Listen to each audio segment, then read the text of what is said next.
I know people that were walking with chariots of fire 12 years ago that we couldn't say hello to. Hello to, yes. But today, they are the ones ringing us down for opportunities to have a conversation. My father came on holiday once. My father just looked at me and said, I still cannot believe a prince at home would come to be a pauper abroad. For a lot of people back home, they can't understand because you were not in the diaspora when life was a struggle for Africans. You're not there. When growing up back home, I didn't really understand what racism was. Black people that were born of African parents were not even ready to date us that had come from Africa. At the beginning, my name was Ade. Now my name is Adesope. They can pronounce the full thing now. Pronounce it now.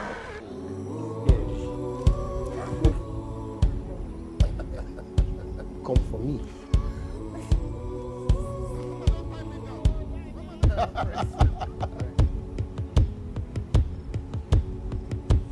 Anyway, thank you for joining me on the show. You know, it's incredible that when we started, incredible that I just knew that when I met you, you were going to have the, you know, in this our job. Yes. We meet people that the personal, private and public might be. It's different. It's not reality. And we accept it like that because, you know, they have the right to be however. But watching you on stage, watching you on screen, I'm just like, that guy's going to be my friend. And so when I was trying to fix this thing, I mean, you're a busy man, so your date, you know, I kept saying, no, I want to interview Shopsydoo. I want to interview Shopsydoo. So, and I'm so glad you came away to get here. Once I got the DM, the message from your team, it was absolutely going to happen. Because it's a fan of a fan. It's a fan. It's a fan of a fan. I'm a huge fan. And the fact that I've known you, we've had mutual friends for well over a decade now, doing so many things within the industry and seeing what you're doing and how impactful it's not only is within Nigeria, but within Nigerians around the world. Oh, you get it. You get it. You get it. That's one of the hardest things to do. And a lot of people around our culture, sometimes we downplay importance of specific things. These are the things that shift culture. You know, the type of conversations you have. Allow people to also have those conversations in their private lives.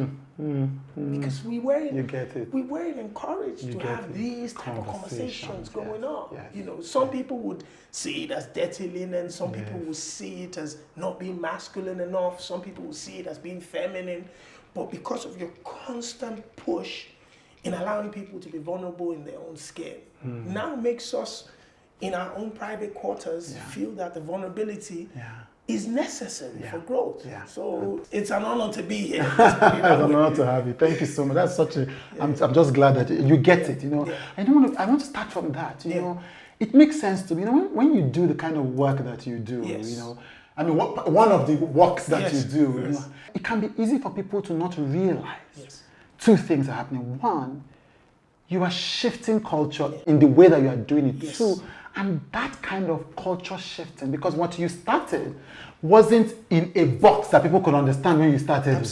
Absolutely. So it has to come from a place of depth. It has to come from an understanding of trends, of culture, of, you know, does it frustrate you when sometimes people don't get it because they just categorize as hype? So one of the most difficult things for people to understand about me is I've kept a permanent job for over 23 years. What? I've worked for the local government in this country, managing a team of about 6 officers for at least 2 decades in this country. Full time, yes. I wasn't expecting that. Exactly. So this part of my life, which a lot of people saw now, was nothing but a hobby. So in the early 2000s, it was just a situation where I had a hobby. Let me just start promoting my own culture, listening to my own music to as many little people as possible in South London, in a pirate radio station. That was it. I was introduced to the radio station by my friend Rukia Pampa, who I'd walked to that station with. And whilst in the process of doing voiceovers for an advert, she needed someone to go back and forth with on the lines. And she told me to try it. And the owner of the pirate radio station came out and he said, I liked your enthusiasm and your energy in your voice. Maybe you should come here and host a show. We've got so many slots. And it was the early 2000s. There's so many. You're not doing anything. When you're not working, you're just sitting about watching TV. So I'm like, why not? Once a week, let's do it. And that was it. And I just loved the energy of just playing Two-Face Idibia, Remedies, Awilo Lugumba, and stuff. And that was it. So I was, as much as entertaining others, largely I was entertaining yourself. Fit. So, and that has carried on all through this while. When I tell people that for me, the number one topic that I'm going to be telling young people going forward is no matter what you do, you have to have a hobby. A hobby can either ultimately, when pushed hard enough, can become a business, or can become an outlet that gives you joy. And with those, you will never ever, if you have those, it was a hobby for me. I moved from, being a broadcaster, a radio critic, to becoming a fan and enthusiast. And when you look at the difference between a critic and an enthusiast, a critic is looking for holes to pick up in certain things to let you know why this wasn't that, and maybe this could have been better and stuff like that. That's their job. An enthusiast is coming from a completely different angle. It's coming from a positive angle where, regardless of what everybody thinks, we've got to be happy that we even had this in the first place. And I think for me and my experience of starting in the UK, where being an African was the last thing you wanted to be. I'm going to talk about that, yes. That's the last thing you wanted to be. Everybody would rather be a Caribbean, Jamaican, even though they were having it rough, but it looked like that culture had been accepted way longer than ours. So as a black person, it was just safer to fit into that box and be that, to now going from that to where we are now, where we are effectively pop culture. Yes, we are effectively pop culture. One is the Afrobeats Festival in the UK that had Psquare headlining and a young, little unknown kid called Wizkid. And at that press conference, Peter was so buoyant that he said, you watch in the next 10 years, this young boy is going to dominate all the American artists that are coming to, because the conversation then was American artists coming to Nigeria being treated like VIP whilst the local artists were disrespected. And Peter was saying, this guy is about to start headlining where American artists will be. You just watch. And at that moment, something was happening. There was a sense of pride within Africans and young Africans in the UK where we felt like at least we now have superstars who were capable to bring us out in thousands. Before then, we were lucky we'd have like a big event, maybe at the Truxie 3000 in Nigerian independence, a bunch of people come together. That was great. But this Afrobeats Festival was a moment that people were like, yo, remember, we were not on any mainstream media. We didn't have internet the way it was then. Now, so there were so many restrictions. Our tickets were physically being sold. So if you wanted to sell to 5,000 people, you had to go on their doors and knock to give them these tickets. You had to be on the streets. You had to be, so we had to find ourselves from naming ceremonies and birthday celebrations and wedding ceremonies, hall parties, to now slightly start getting into halls and then eventually into venues that were mainstream, kind of like accredited. So for us to see how we were being treated as, there was a popular DJ at the time who was on radio here. I'm sure he hates to hear his name now. Daddy Ernie, who at the beginning of this greatness had gone on the record on television here in the UK to say Afrobeats is a fad and it's about to die out in a couple years. And then to now watch almost 10 years on, where Burna Boy and Wizkid are doing stadiums in London, where British-born artists, with all respect due, cannot. I made mention of a time when Wizkid had a show here in London that they did go to. And the celebrity names he was calling on stage to let people know that who was backstage, those guys wouldn't even come out to show their faces. These were British artists.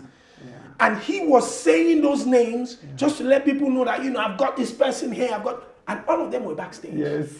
But they would not, they didn't it, you know, necessary enough to come and show their faces right next to this African kid who was just headlining at the evening go to. To now fast forward to the O2 Arena, where Wizkid is doing 3 sold-out nights, where every single A-list superstar was ready to come out to perform. From Chris Brown to everybody wanted to be there. Want to touch the hem of his garment. And be there.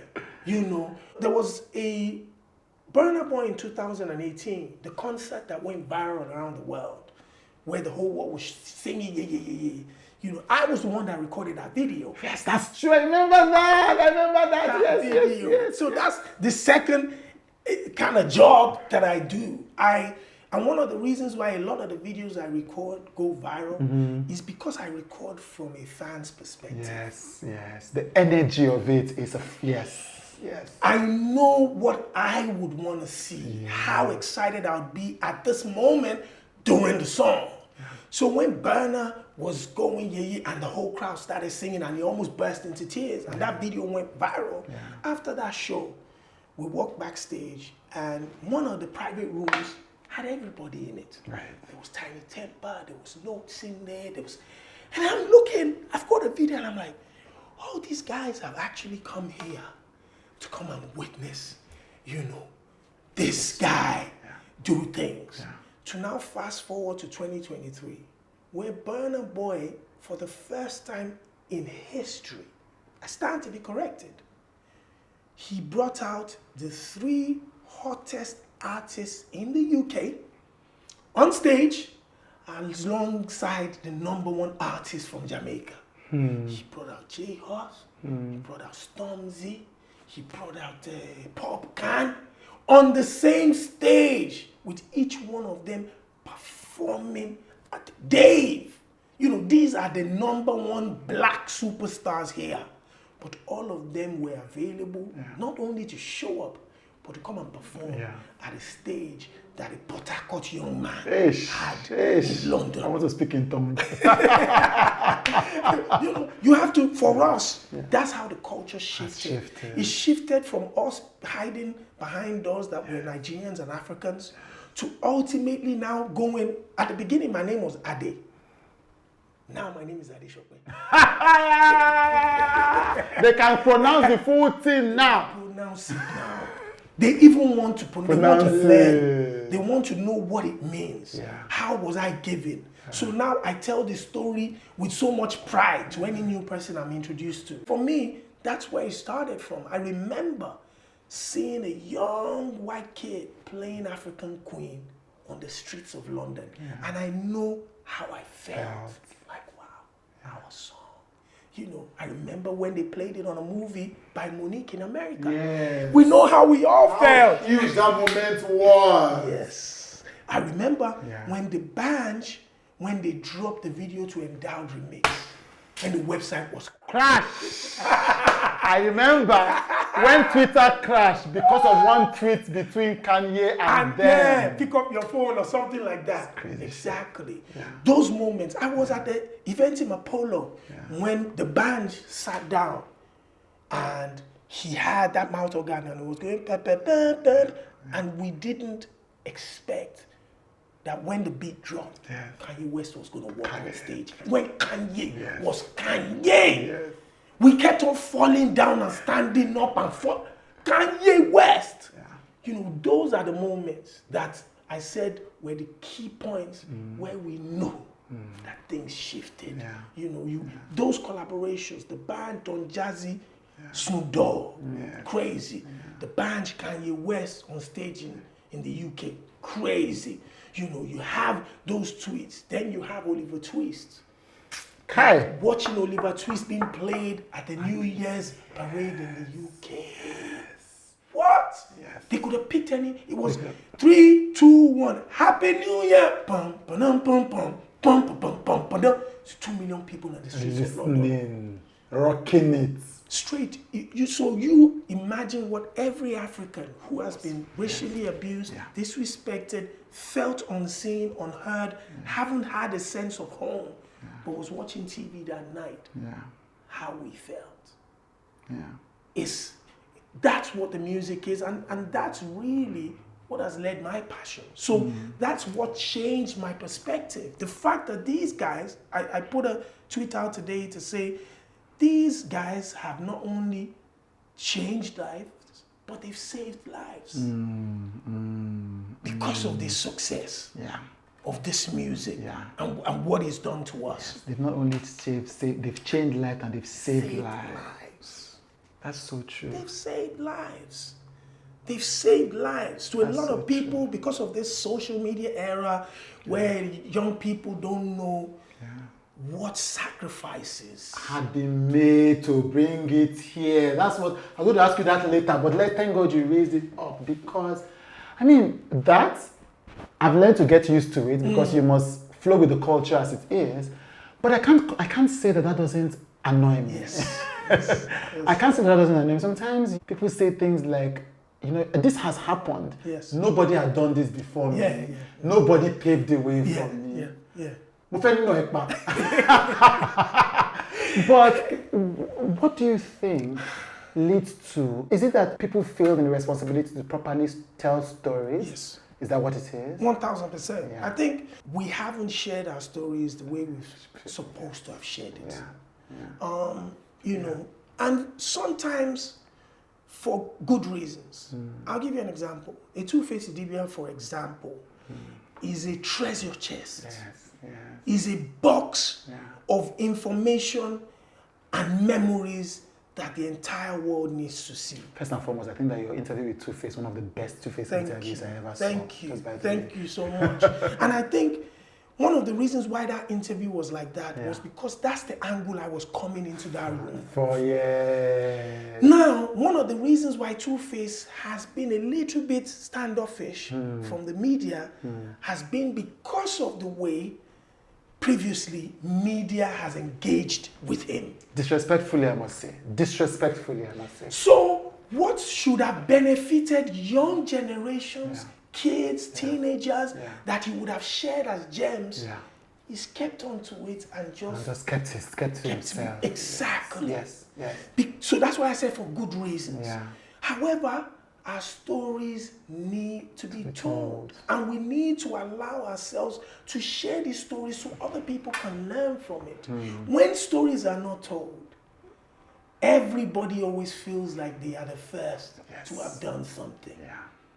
So it's not the fault of those that feel like because the stories were not told. Stories were not told. And then there's also a responsibility for us that are in the know. People that are closer to entertainers and creatives, to always find moments to teach people on the past, also how to take on questions. And media training has been spoken about for decades, but people think it's just about something. No, it's about answering questions that you have answers to and those you know nothing about.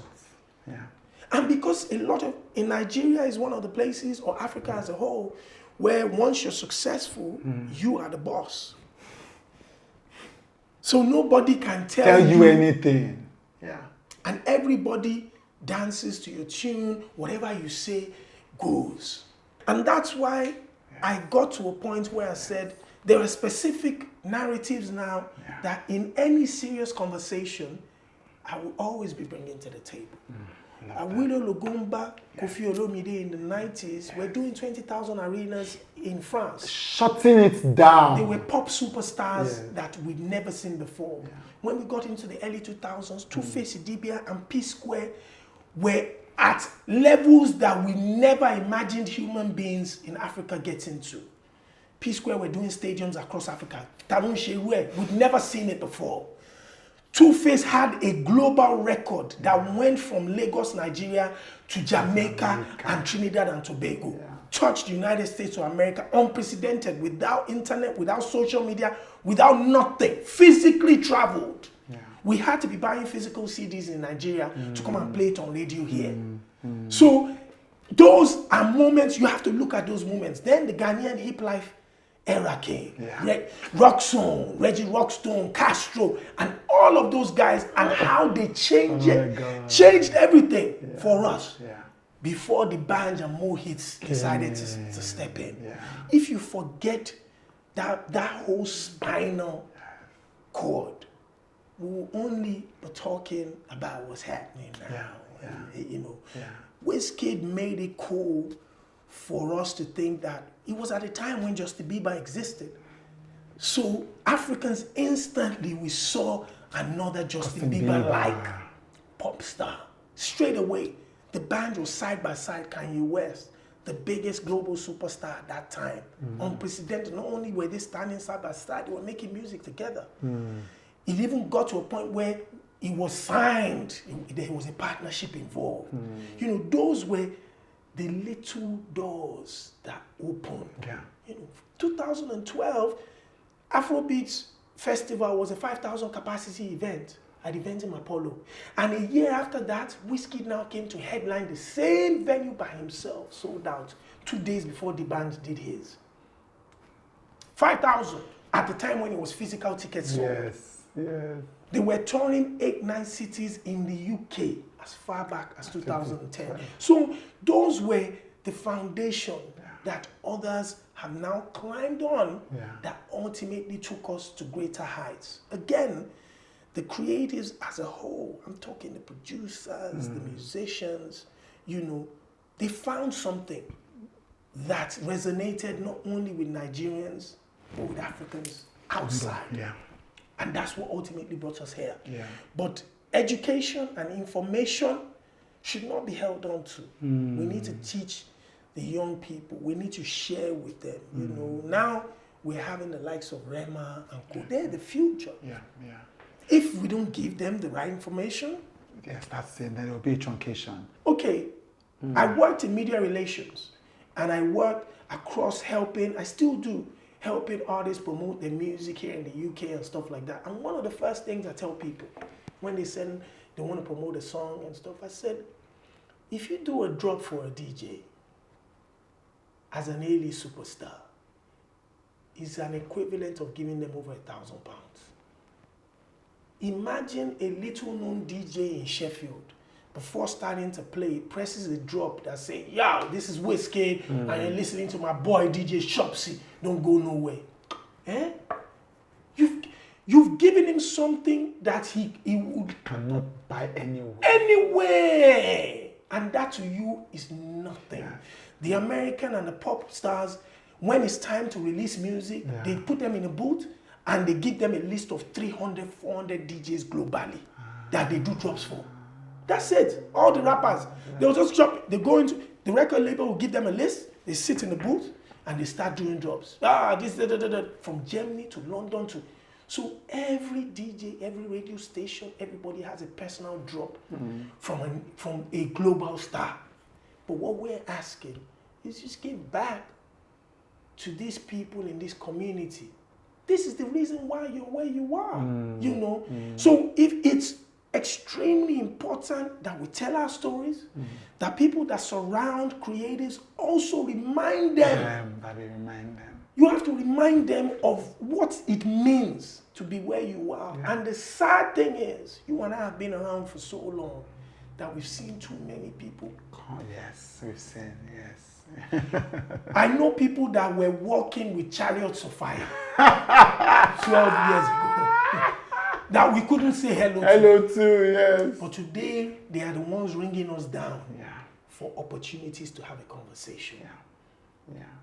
At the time when they were flying high, Yes. when they could have really built relationships and poured into people, they chose to stunt on us, Yes. Yes. thinking that these things last forever. Yeah. It doesn't.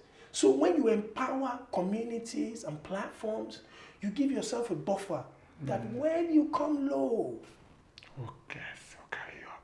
carry you back up. Carry you back up. And let the people know. The rest of the world now celebrating Afropop culture and Afrobeats and whatever it is, they also want to know what's behind the music. Who are the people, the platforms? How did it even get here? Remember, they didn't know all of that. So whenever you're in front of anybody, there's a microphone there with you, there's somebody there, those are the questions that they're asking and trying to find out what it's like.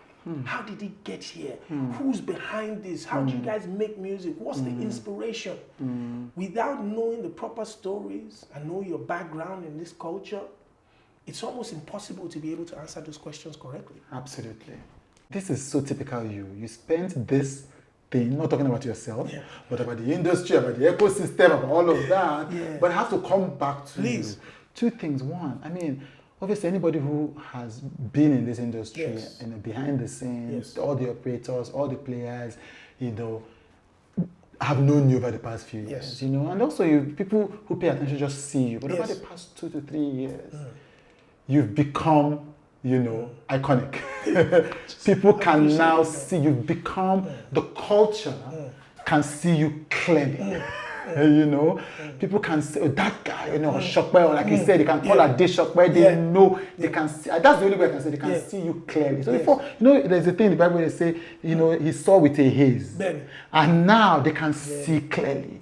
for a lot of people back home, they can't understand because you were not in the diaspora when life was a struggle for Africans.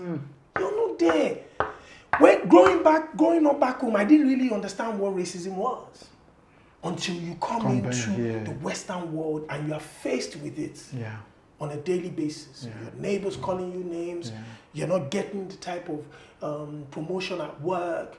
People are disrespectful to you at events. Even black people that were born of African parents were not even ready to date us that had come from Africa. Oh, people don't. Baba, they are looking, they call us fresh off the boat. Like this one's fresh off the boat, he's looking for papers. Your accent is straight up from Lagos or Ibadan or anything. They're not even identifying what's this. And all of a sudden, these musicians completely changed that. That every African descendant kid here, the first thing they want to do is now to say that they are Nigerian and they are whatever. My kid, I've got a 17-year-old daughter. My daughter is the first on the queue to go and watch an Ashake or a Rema Alade or a Wizkid or Davido. First on the queue, born and raised in Essex.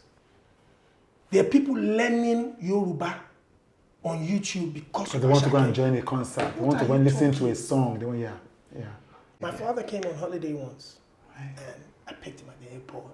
He came to stay with me. And within 24 hours, I'll never forget the phrase. Maybe I had gone to work, I'd run here, My father just looked at me and said, I still cannot believe a prince at home would come to be a pauper abroad. I will never forget that statement. I froze. He looked around. He said, my son, you can still come home. It's a country that I've spent all my life. I have connections, I have relationships. You're working 9 to 5, you're also doing part-time working as security at football clubs. You're here and there trying to pick up your kid. You still have a hobby. These two, come on. So as much as I looked at people that were going back home and being successful and stuff, I wasn't excited. I'd rather be where, I felt safe driving at night. My kids wanted to go to school, they could walk and come back. And then they could treat people nice, not knowing that as a 7-year-old in Nigeria, you know that the house down there, those are rich people's houses. You didn't want, that was not the lifestyle for you. Yeah, I understand. And that still remains my culture today. Thank you so much for joining me. Adesope. Chude, congratulations, my brother. Congratulations, I'm a man. massive fan. I need to do this. Let me.